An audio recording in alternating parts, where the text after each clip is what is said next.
Bismillahi rahmanu rahim wa sallallahu ala nabiyyi karim. Uwana musulmai, assalamu alaikum wa rahmatullahi ta'ala wa barakatuhu. Wannan makaranta ta mai albarka mai suna Jibrima TV. Muna ci gaba da kawo muku wannan sirrukan. Saboda duk wanda yake bukata in mun dora dinga samun sirrin da muka dora, sai mana subscribe sannan ya danna alamar kararrawa. Saboda haka kuma akwai lambobinmu da muke ɗorawa ga wani sirri mai girma, jalabi ne mai girma, hususan ma'aikacin gwamnati ne kai ko malami ne ko kuma ɗan kasuwa ne, kana so kai mu'amala da manyan mutane.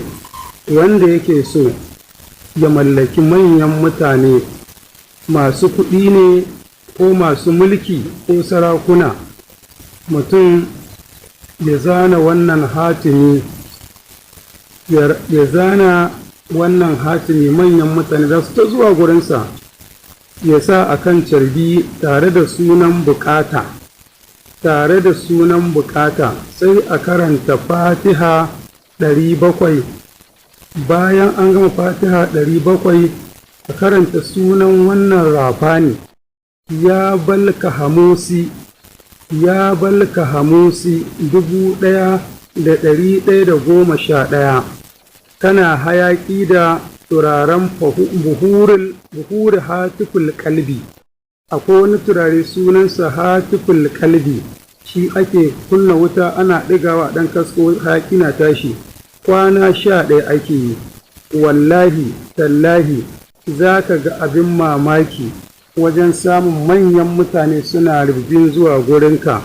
Kuma in kai aikin kullum ka karanta sefi ƙafa ɗaya kafin ka tashi daga inda kai aikin. Wannan sirrin mujarrabu ne, la shakka fihi. Kuma wannan sirri ba a ba munafiki da kafiri, ba a ba kafiri da munafiki.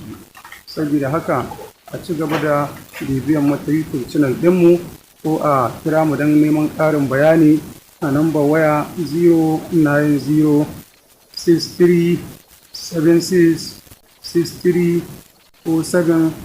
Ina godiya da bibiyar wannan makaranta tamu da kuke yi. Allah ka ba mu nasara.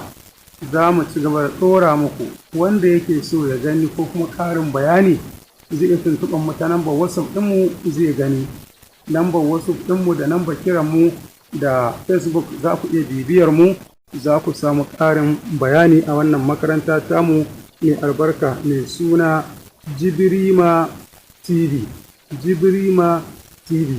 Muna godiya. Allah ya saka da alkhairi, Allah ya ƙara mana danƙon zumunci, ya mana albarka a wannan makaranta saboda annabin rahama.